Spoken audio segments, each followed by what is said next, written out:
म्हणजे काय केलं की तिकडनं बांद्र्यावरून सांगण्यात आलं, वांद्र्याच्या बंगल्यावरून सांगण्यात आलं की हे दोघं जण कुठेही दिसले नाही पाहिजेत, कुठल्याही चर्चेमध्ये दिसले नाही पाहिजे किंवा कुठल्याही उमेदवार म्हणून कुठेही दिसले नाही पाहिजे.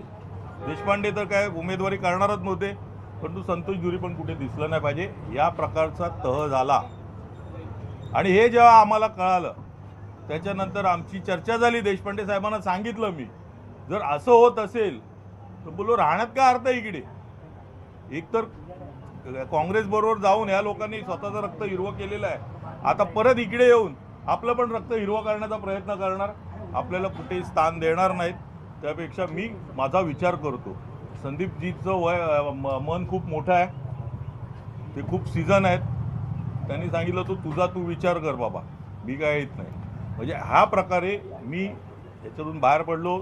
सन्माननीय देवेंद्रजी फडणवीस साहेब यांच्याकडे काल मी गेलेलो. नितेशजी राणे यांनी मला बोलवून घेतलं, माझ्याशी चर्चा केली. मला खूप त्याच्यामध्ये आनंद वाटतो आहे.